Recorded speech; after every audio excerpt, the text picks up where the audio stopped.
Yes, Lou and Justin, let's go down to the latest killing spree.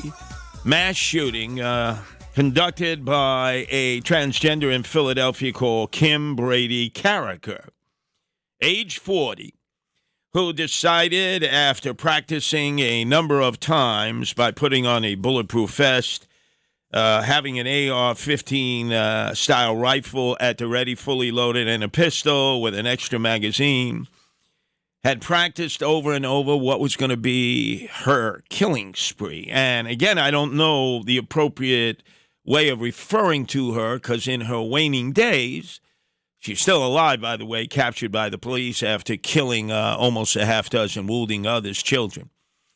She was referring to herself as he, she, they, which is always very confusing for me and I'm sure for most of our listeners. But after being caught, after running up and down these working class blocks of Philadelphia, shooting people indiscriminately, the elderly, the middle-aged, and children, she laid down her weapons. She gave herself up to the police. She commended the Philadelphia Police Department who arrested her on a job well done and bizarrely told the cops that the reason that she opened fire on innocent people with her AR-15 and children was to try to help police since all these guys are out there killing people. I mean, we're talking about a nut job, a screwball. Someone who said that Yahweh, a.k.a. God, would be sending more people to help without providing more details of what the hell she was talking about. But you could see that this individual, a transgender, was totally insane in the brain. In fact, she had a previous gun conviction. She also, on her Facebook, expressed staunch support for the Second Amendment. Okay, got it. Praised Donald Trump. Okay, got it. Knocked President Joe Biden. Okay, got it. Applauded Black Lives Matter. Okay, got it. And shared frequent biblical references on her Facebook account. Also posted photos of herself wearing women's clothing. And neighbors said, yeah, we knew this guy was gay. We knew he would dress up like a transgender. We never really thought anything of it. But right away, the district attorney's office in Philadelphia, which is basically the house of George Soros, immediately attacked the media, claiming, "Oh, you're all part of the conservative media because you're basically targeting trans women of color. We have our trans women and our trans men living in these communities, working, thriving the communities. They are not killers. They are the most vulnerable to violence." Hey, everybody knows that. It just so happens that this shooter, Kim Brady Carricker, is a transgender. The hell, we've had all kinds of serial shooters out there. In fact, the most infamous of the transgender shooters, slowly I turn step by step. Let's go back, if we can, Lou and Justin Ellick, back to March 27th of this past year. Actually, this year. A day after my birthday. That's how I remembered it, March 26th. But remember the Nashville shooter, Audrey Hale, who was a transgender, who then went into this private school and decided to indiscriminately shoot the children and those that were in the school building because at one time she had gone to that school. And police then said, well, Hale had an emotional disorder, but wouldn't specify what kind and have not released details of a motive in that March killing spree. But everybody had heard that Audrey Hale, this transgender killer and shooter, had a manifesto. In fact, the Unabomber just recently died out in the Supermax, Florence, Colorado.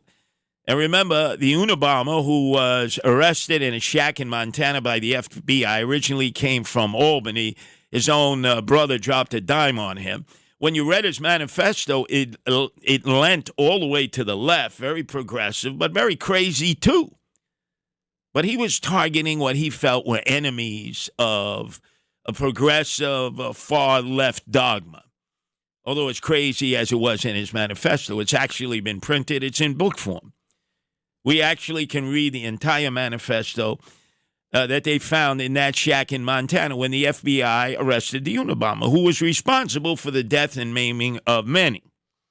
So now let's look at Audrey Hale.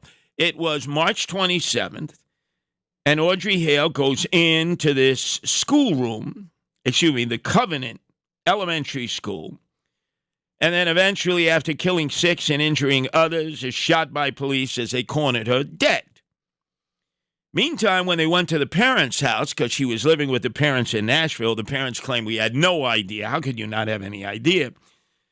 They recovered 20 journals, 5 laptops, a suicide note, and various other notes written by Hale.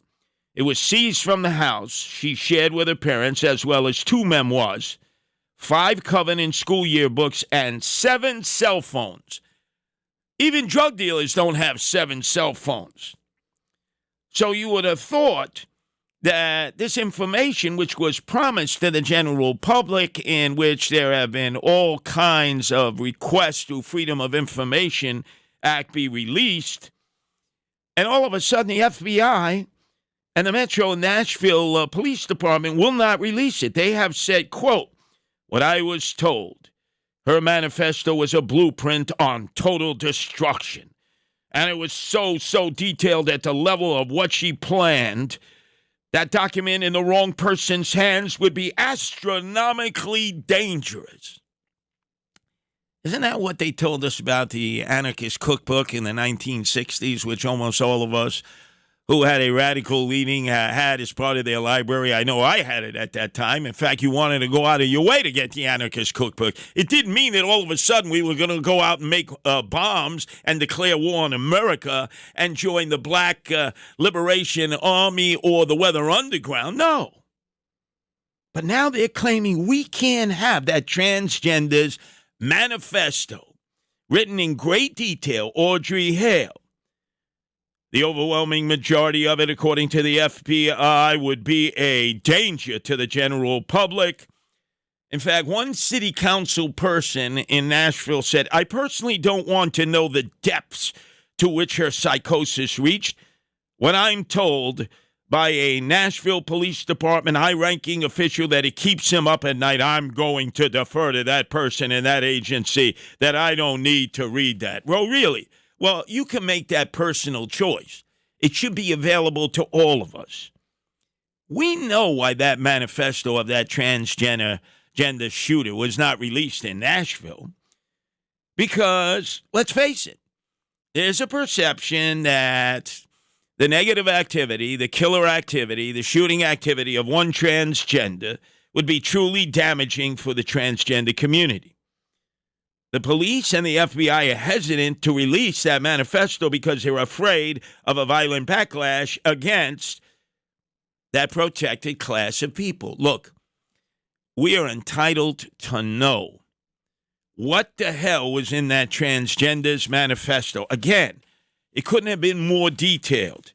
The FBI and the Nashville Police Department took out of the house of the parents of the transgender assassin, Audrey Hale, 20 journals, 5 laptops, a suicide note, and various other notes written by Hale. Seized from the house, as well as 2 memoirs, 5 Covenant school yearbooks, that's the school she went into and shot up, and 7 cell phones. What the hell are you doing with 7 cell phones? You're going to tell me that this one domestic terrorist who decided to go in to the elementary private school that she had attended, and now as a transgender, shoot it up for whatever reason, that what she wrote in that manifesto would be so dangerous, it would affect the public safety of America? Get out of here. Transgenders can be serial shooters, gays and lesbians, heterosexuals, asexuals, polyamorous. What the hell are you talking about? Release the manifesto.